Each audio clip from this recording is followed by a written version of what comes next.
Yang resmi yang diundang di sini itu sudah kurang lebih 3 kali ini ya. Namun mungkin Bapak Ibu belum kenal ya satu persatu rombongan kami. Maka pada kesempatan pagi ini akan memperkenalkan diri ya. Saya namanya Biku Dharma Maitri. Biku Dharma Maitri ya. Asal saya itu kelahiran Yogyakarta ya. Jadi Bapak Ibu yang pernah ke Yogyakarta itu tanah kelahiran saya. Kemudian saya juga selama menjadi biku pernah bertugas di Indonesia ini, beberapa pulau di Jawa, di Kalimantan, di Papua ya. Dan terakhir ini mendapatkan tugas khusus ya. Tugas khusus saya saat ini adalah satu-satunya biku utusan khusus dari SBY ya. SBY tahu-tahu ya, Surabaya ya. Ya, dari SBY untuk datang ke sini diundang oleh pengurus untuk membawakan atau ikut bersama-sama ibu-ibu untuk merayakan Dewa Brahma ya. Itu saya Biku Dharma Maitri ya. Di samping saya ya, ini Ibu Mega ya, ini beliau adalah ketua partai ya. Ya, Mega ya Ibu. Mungkin lebihnya silakan ya. Ya. Saya kenalkan nama saya Mega, lebih familiar dipanggil Mega. Herli yang itu ya, saya Mega. Ya, setiap harinya saya ada di Sekretariat Wihara Budayana Surabaya, dan hari-hari kita juga bertugas untuk melayani umat, terutama sih kebanyakan yang kita layani yang meninggal. Selama ini banyak yang meninggal, juga ada pelayanan lain, pindah rumah, menemani Bante untuk pelayanan, atau semua yang dibutuhkan untuk umat untuk minta dilayanin, kita akan melayanin. Jadi kita setiap hari ada di Sekretariat Wihara Budayana Jalan Raya Putat Gede nomor 1. Jadi ibu-ibu yang atau bapak-bapak kalau ke Surabaya bisa mampir ke Wihara Budayana Jalan Raya Putat Gede. Kita tunggu ya. Namo Buddhaya. Ya, sebelah ini ya, silakan. Namo Buddhaya. Perkenalkan, nama saya Heru. Saya juga di Sekretariat Wihara Budayana Surabaya sama dengan Ibu Mega. Asal saya dari Kudus, Jawa Tengah. Ya, Kudus, Jawa Tengah, dan kesehariannya juga sama untuk pelayanan baik di kematian ataupun di pernikahan dan lain sebagainya, sama dengan Ibu Mega, kita di Sekretariat Wihara Budayana.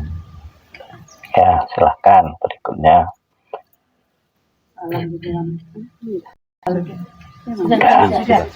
Salam di dalam Dharma, Namo Buddhaya.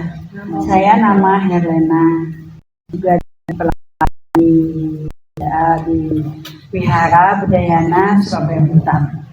Di samping itu, depan wihara itu satu danau dengan Wihara Budayana, kita mempunyai panti. Terus saya jadi wakil ketua panti Ulan Bahagia. Kalau seandainya ada warga yang memerlukan mau taruh di panti, bisa hubungi kita ya. Di sana ada tempatnya, satu danau dengan budayanya juga. Jadi saya wakil ketuanya Ulan Bahagia, komunitas Ulan Bahagia, artinya usia lanjut namun tetap bahagia. Ini dalam agama Buddhis ya, bisa kumpul di sana. Semoga nanti ada karma baik. Seandainya kalau ada di Surabaya, bisa ke wihara di depan panti. Biasa nanti lihat panti kita sudah penginginan di kesehatan, terikat di bawah Menteri Kesehatan. Jadi kita udah lengkap semua ya. Kita bersedia melayani. Saya juga pelayanan setiap hari di doa dengan Bante, dengan Rahmani, Mega, Pendeta ini kita tiap hari itu pelayanan. Tiada hari tanpa pelayanan, luar biasa. Amin.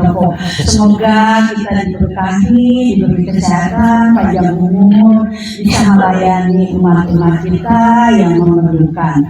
Sadu, sadu, sadu. ya. Mungkin beliau tak wakili, ya.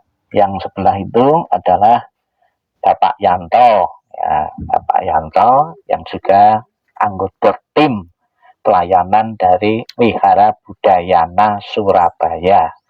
Dan ini adalah para romo. Romo itu yang membantu para biku dalam menjalankan tugas, ya.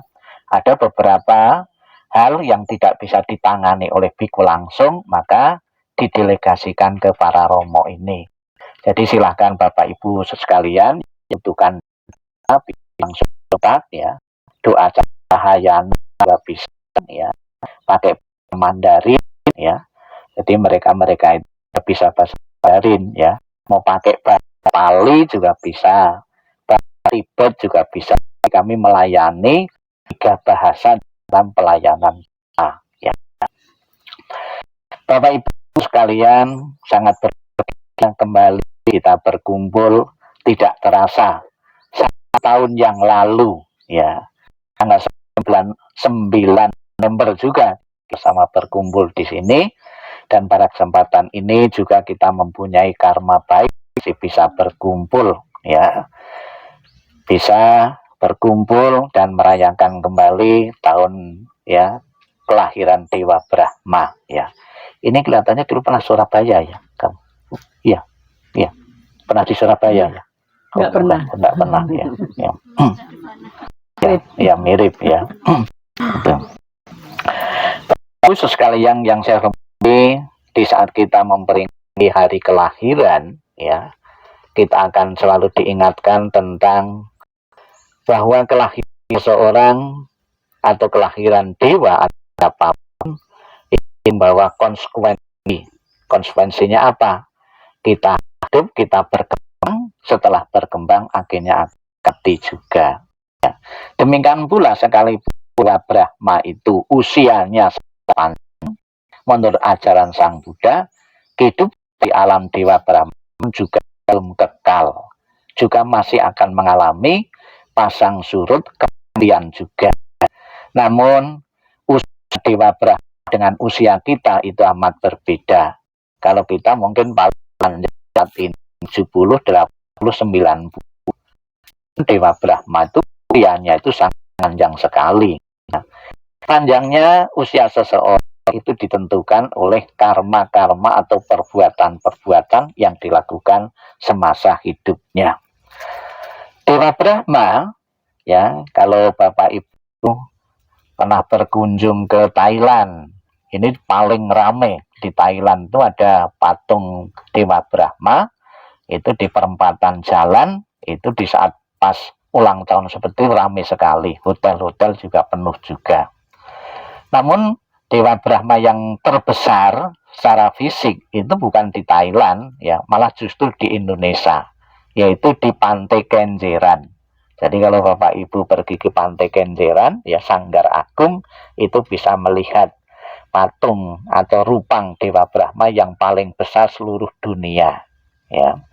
Kemudian juga kita bisa menyaksikan dan sudah banyak sekarang wihara-wihara, beberapa tempat ibadah atau kelenteng itu juga menempatkan Dewa Brahma ini. Tujuannya apa Dewa Brahma ditempatkan di salah satu tempat ibadah?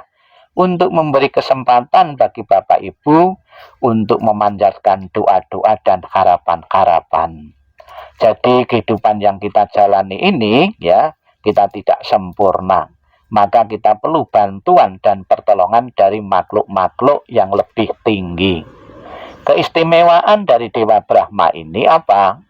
Keistimewaan dari Dewa Brahma ini adalah ditulis, ya, menawarkan pertolongan kepada orang yang tulus bersujud dan melakukan puja kepadanya dari segala arah, dan beliau dengan senang hati mengabulkan permintaan mereka sehingga terlihat semua hal yang dilakukan adalah adil dan bijaksana. Menawarkan pertolongan-pertolongan. Mungkin Bapak Ibu saat ini mengalami bermacam-macam kesulitan-kesulitan hidup. Ada yang kesulitan ekonomi, ada kesulitan pekerjaan, ada yang kesulitan kesehatan. dan bermacam-macam kesulitan-kesulitan, itu bisa dimohonkan pertolongan kepada Dewa Brahma. Namun demikian Bapak Ibu sekalian, terkabulnya doa dan tidak, itu tergantung dari karma-karma atau timbunan karma-karma dari Bapak Ibu saudara sekalian, ya. Kemudian juga doa dan harapan-harapan yang sudah Bapak Ibu utarakan di depan altar Dewa Brahma, itu bisa terlaksana atau terkabul, harus juga memenuhi beberapa syarat-syarat. Di samping kita memohon, di samping kita berdoa, dalam diri kita sendiri itu juga ada beberapa faktor-faktor yang harus kita punyai apabila doanya ingin menjadi kenyataan. Apa saja agar doa kita selalu dikabulkan, selalu menjadi kenyataan? Syaratnya, perhatikan Bapak Ibu, nanti bisa menjawab di saat akhir khotbah saya, ya. Itu yang pertama, Bapak Ibu harus mempunyai cinta kasih dan welas asih secara menyeluruh, secara universal. Kebanyakan orang cinta kasih itu kan orang yang mengasihi kita, kita balas dengan cinta kasih. Dalam lingkup keluarga, anak, istri, saudara kita, itu belum cinta kasih yang universal. Cinta kasih yang universal, kita selalu berpikir, ya, di luar diri kita, orang lain, suku bangsa lain, agama lain pun kita pancarkan welas asih. Doanya semoga semua makhluk berbahagia tanpa kecuali musuh saya. Itu tidak boleh, ya. Kita selalu berdoa untuk kebahagiaan semua makhluk. Itu syarat yang pertama. Apabila doanya kepengen dikabulkan, hati kita dipenuhi dengan cinta kasih. Kemudian yang kedua, hati kita dipenuhi dengan belas kasih. Kasihan kepada orang-orang, lebih-lebih orang-orang yang membutuhkan pertolongan-pertolongan. Kalau kita tidak mampu membantu secara materi, secara benda atau uang, setidak-tidaknya kita mendoakan tetangga kita, orang lain, mendoakan. Kebanyakan orang berdoa kan untuk kepentingan diri sendiri. Semoga saya, semoga saya, semoga saya. Ya, namun kita berdoa untuk kebahagiaan orang lain, untuk kebahagiaan orang banyak. Ini syaratnya harus mempunyai belas kasih. Yang ketiga, syaratnya kita tidak boleh iri hati, ya, kepada orang lain, tidak boleh pencemburu kepada orang lain. Kalau orang lain mendapatkan rezeki, orang lain mendapatkan keberuntungan, kita pun merasa berbahagia, ya. Jangan sampai malah justru kita iri hati terhadap keberuntungan dan keberhasilan orang lain. Ini syaratnya 3. Syarat yang keempat, Bapak Ibu, kita harus menjaga keseimbangan. Di saat kita mendapatkan keberuntungan, kita tidak boleh lengah. Di saat kita mendapatkan kesedihan, kita pun tidak boleh murung. Keseimbangan di dalam menerima segala sesuatu, tidak tergoyahkan. Kebanyakan orang kan sebaliknya, di saat kan mendapatkan keberuntungan, kita happy sekali, kebablasan. Di saat kita mendapatkan kesusahan, kita sedih sekali, seolah-olah yang merasakan kepedihan, penderitaan hanya diri kita. Itu tidak boleh, harus mempunyai sikap mental di dalam keseimbangan, ya. Itu jadi ada 4 syaratnya untuk membantu terlaksananya doa itu menjadi kenyataan. Kemudian Bapak Ibu sekalian, di saat kita panjatkan doa-doa di Dewa Brahma, itu ternyata mempunyai jam-jam yang berbeda. Kalau Bapak Ibu berdoa di altar dewa-dewa yang lain itu bebas. Waktunya juga bebas. Harinya bebas. Tapi khusus di dalam Dewa Brahma ini ternyata sudah ada jam-jam khusus.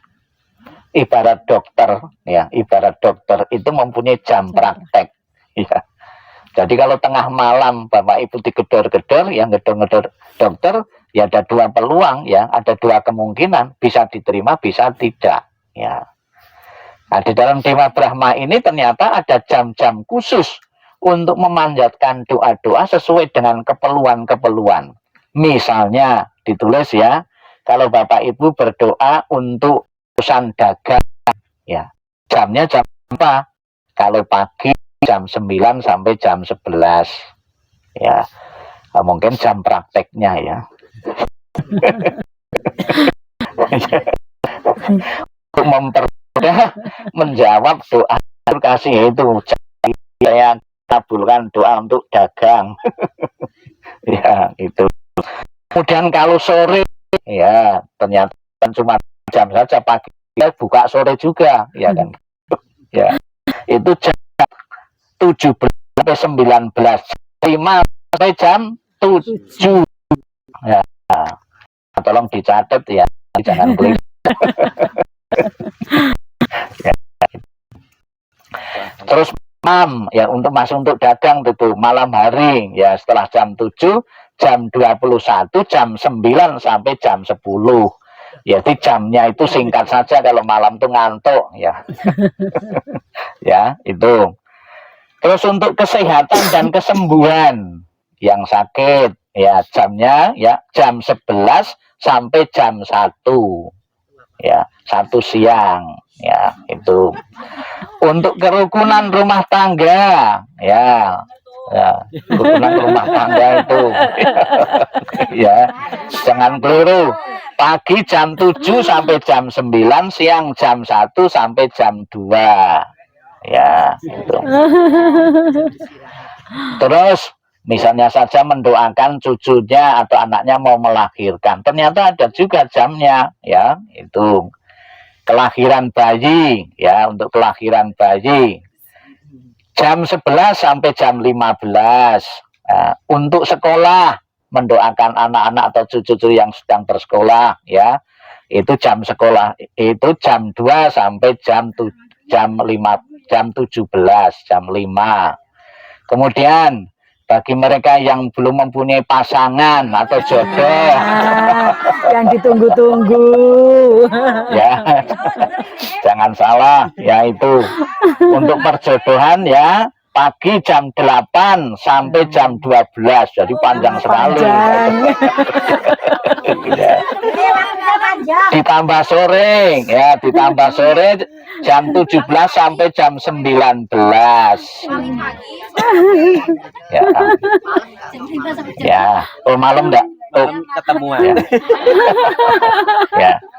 Kemudian perkara di pengadilan, ya, ada di pengadilan, ya, yang sedang menghadapi proses di pengadilan, ya, ya, itu jam 9 sampai jam 10 pagi, kalau sore jam 17 sampai 18, ya, itu. Kemudian di samping jam Bapak Ibu ternyata juga arah, ya. Jadi kita sembahyang tentang apa? Tentang kesehatan, tentang perjodohan. Itu ternyata tidak sembarang arah, ya, arahnya, ya, arah yang timur, yang kanan, yang depan, yang belakang, kan gitu. Ini juga perlu arah depan, yang depan itu, ya, untuk memohon kesehatan, ketentraman, kerukunan, damai, hidup dijauhkan dari segala penyakit, mara bahaya, panjang umur, kesembuhan untuk yang sakit di depan. Jadi jangan keliru, ya, itu.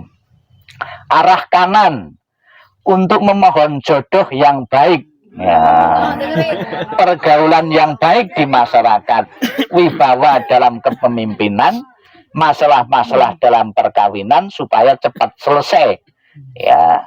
Kemudian arah belakang memohon rezeki, kenaikan pangkat, kenaikan gaji. Nah, itu paling penting. Paling penting itu. Ya. Arah kiri, ya, untuk memohon, ya, perjalanan, ujian lulus, kebijakan, mengusir segala kesialan-kesialan maupun kemalangan-kemalangan, ya, dari kiri, ya. Itulah Bapak Ibu pengetahuan mungkin bagi Bapak Ibu, ya, masih ya belum paham seperti ini, ya, bagaimana. Namun seandainya ya tidak tahu arahnya, saya yakin Dewa Brahma pun juga tahu. Oh ini orang bingungan, dah tak kasihan. Tak kasihanilah sajalah, sudah kesini ya. Itu ya. Itu ya. Kemudian Bapak Ibu sekalian ya, di samping kita membaca parita suci, kita juga mempersembahkan ya bermacam-macam saji-sajian. Ciri khas di saat Dewa Brahma itu berulang tahun, apa ciri khasnya? Kelapa. Kenapa kok enggak kelapa kuning? Kok kelapa hijau? Ya, kenapa itu? Ya kenapa?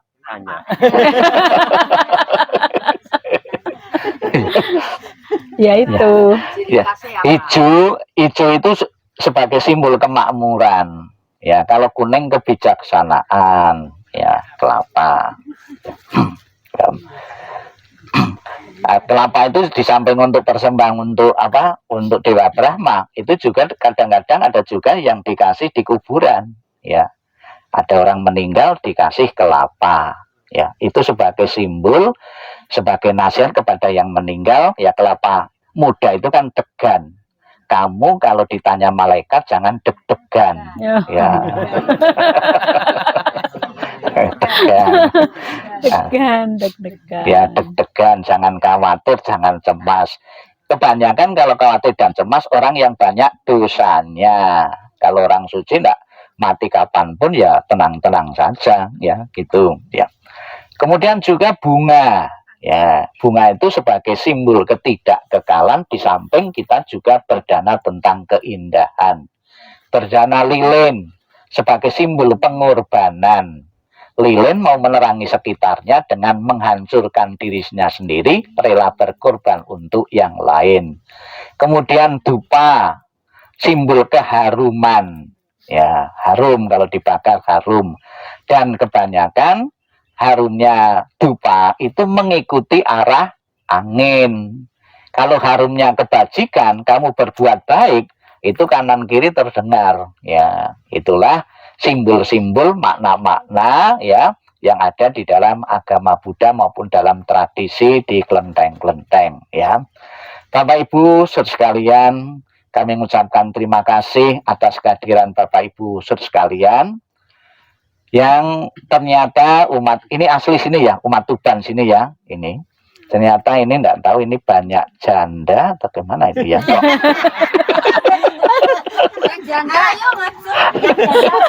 Suami-suaminya gimana atau salah satu ya, titip saja ya tadi ya, titip doa ya suami ya, cari uang Bante. Oh, Suami cari uang ya, cari uang. Oh, bukan toko ya, ya. Terima kasih semangatnya Bapak Ibu, sekalipun jam kerja, namun Bapak Ibu meninggalkan rumah pekerjaan untuk berdoa karena setahun sekali saja. Mudah-mudahan pengorbanan dan perhatian dari Bapak Ibu akan selalu dijawab dengan keberkahan-keberkahan, yang sedang mengalami sakit, mengalami kesembuhan, yang sedang mengalami paceklik, ya, paceklik akan dimudahkan rezekinya, yang sedang tidak harmonis akan dirukunkan kembali, yang sudah tua akan dimudahkan lagi. Sadu, sadu, sadu. Semangatnya, ya, usia boleh tua, tapi semangatnya harus muda terus. Ya, ya, semangatnya harus muda terus. Saya harapkan Bapak Ibu nanti gantian. Bapak Ibu, saya sudah 3 kali ke sini, Bapak Ibu juga harus berkunjung ke Surabaya. Ya, ya, nanti berkunjung mampir di sana. Ya, di Mahavihara Mojopahit itu ada tempat untuk ya Brahma juga dan bisa menginap di Mahavihara Mojopahit. Ini nanti sore jam 3 juga ngadakan, maka saya nanti buru-buru selesai langsung ke sana jam 3, nanti ada acara seperti ini. Ya, di sana biar rame, bisa juga ditiru di sini ya. Di saat acara itu ngadakan apa undian berhadiah, door prize. Ada emas, ya, kalung, ada sepeda, ya itu biar rame ya. Ada ya Mas ya, ya. Kalau di ya Ini ada Mas Yanto ya di kalau di situ. Jawa biasanya lebih murah Mas itu ya, karena setiap anak muda dipanggil Mas ya itu ya. Mudah-mudahan tahun ke depan Bapak Ibu di sini jauh lebih ramai lagi ya daripada yang ini. Sebab kapan hari waktu yang terakhir itu ramai ribuan orang dari seluruh Indonesia itu. Itu acara apa yang kapan hari itu? Ulang yang tahun. ulang tahun, nah itu ribuan. Saya pertama kali lihat umat itu sebanyak itu. Ya. Itu masih belum seberapa ya kan gitu ya. Nah itu Bapak Ibu juga harus bangga juga mempunyai tempat ibadah dikenal di seluruh dunia itu ya. Ini Kelenteng Tuban ini. Kenapa mereka jauh-jauh pada datang ke sini? Karena banyak doa yang dikabulkan. Ya, kalau datang sekali tidak dikabulkan pasti males. Karena banyak doa yang dikabulkan sehingga mereka pun tuman ya. Tuman untuk datang untuk berdoa ya. Silahkan Bapak Ibu berdoa boleh setiap saat, jangan untuk kepentingan dirinya sendiri saja, namun berdoalah untuk kebahagiaan orang banyak atau untuk kebahagiaan semua makhluk. Sadu, sadu, sadu.